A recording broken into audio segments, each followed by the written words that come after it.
ইব্রাহিম আলাইহিস সালাম বলেন, আল্লাহ, পাথরগুলি যেখানে নিক্ষেপ করলাম সেখানে তোমার ঘর মসজিদের কাবা ঘরের শাখা হবে। আল্লাহ বললেন, হ, আমার কাবা ঘরের শাখা হবে, কাবা ঘরের শাখা প্রশাখা। ইব্রাহিম আলাইহিস সালাম বললেন, আল্লাহ, এই কাবা ঘরের শাখাগুলো কি হবে? আল্লাহ পাক বললেন, ইব্রাহিম, আমি আল্লাহ যখন কিয়ামত কায়েম করব, পাহাড় পর্বত সব ধ্বংস হয়ে যাবে, দুনিয়ার যত বিল্ডিং, দুনিয়ার যত মজবুত জিনিস আছে সব ধূলিসাৎ হয়ে যাবে, কিন্তু আমি আল্লাহ রাব্বুল আলামিনের ঘর কাবা ঘরের শাখা মসজিদ ধ্বংস হবে না, মসজিদ ধ্বংস হবে না। হাসরের দিন আল্লাহ রাব্বুল আলামিন কাবা ঘরকে ডাক দিয়ে বলবে, কাবা, তুমি জান্নাতে চলে আসো। আল্লাহ পাক রাব্বুল আলামিন কাবা ঘরের জবান খুলিয়া দিবেন। কাবা ঘরের জবান খুলে দেওয়ার পরে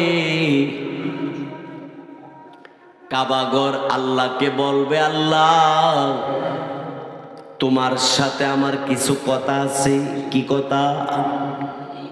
হে আল্লাহ, আমি তোমার ঘর কাবা ঘর, এই কাবা ঘরকে যারা দেখছে, কাবা ঘরের দায়িত্ব পালন যারা করছে, কাবা ঘর যারা তওয়াফ করছে, এদেরকে যতক্ষণ পর্যন্ত তুমি আমার সাথে দিবা না, বাস প্যাসেঞ্জার বানাইয়া, প্যাসেঞ্জার না বানাইয়া যতক্ষণ দিবা, ততক্ষণ পর্যন্ত আমি কাবা ঘর বেহেশতে ডুববো না।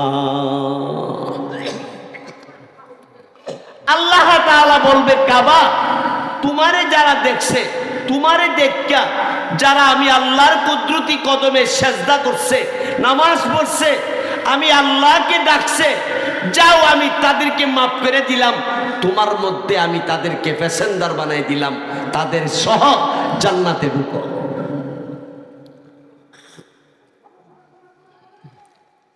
কাবা ঘর যখন রওনা হতে যাবে,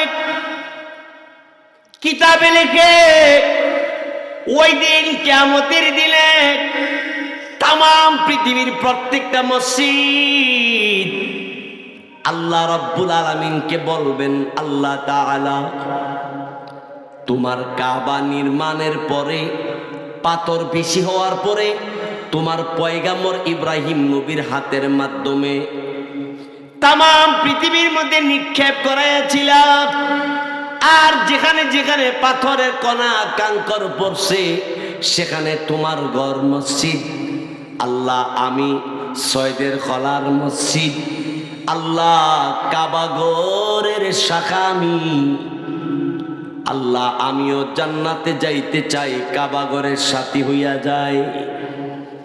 আল্লাহ বলবেন, আমার কাবা ঘরের পিছনে লাইন ধরো, রেলগাড়ির মতো ডাব্বা হিসাবে তাম পৃথিবীর মসজিদগুলো কাবা ঘরের পিছনে লাইন ধরে দাঁড়াবে। এবার সয়দের খলা মসজিদটা বলবে, আল্লাহ, কাবা ঘরের ভিতরে দি মেহমান দেখা যায়, প্যাসেঞ্জার দেখা যায়, এরা কারা?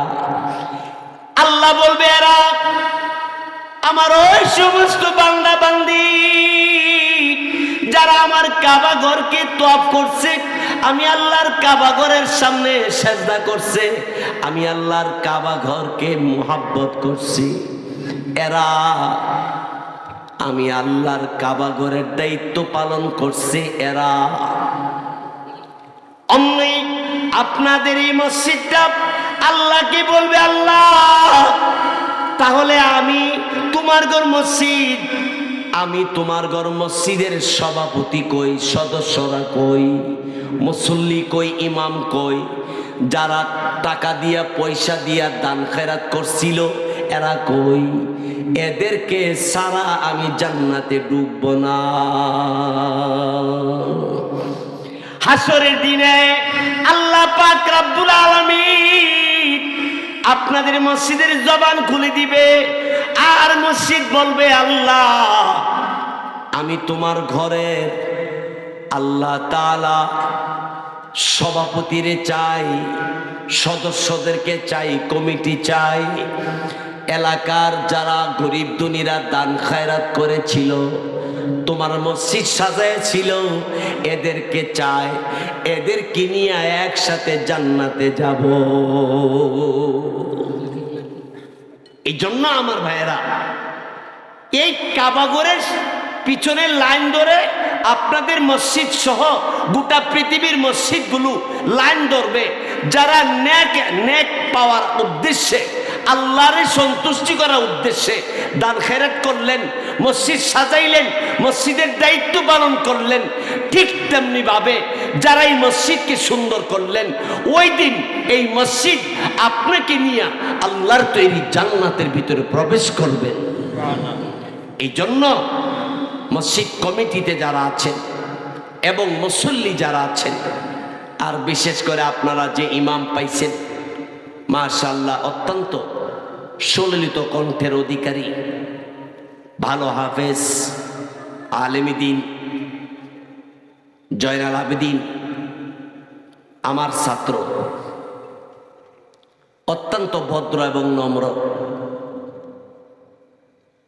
তার জন্য আমি আল্লাহর কাছে দোয়া করি, মসজিদ কমিটি এলাকাবাসীর জন্য আমি দোয়া করি।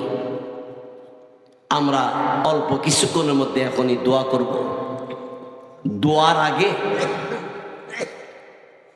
প্রধান অতিথি তিনি এলান করে গেছে, মসজিদের কর্মসূচি যখন শুরু হবে, কাজ হবে, তিনি শরীক থাকবেন। আপনাদের অতিথিবৃন্দ, এলাকাবাসী, আপনারা যারা আছেন, আল্লাহর ঘর মসজিদের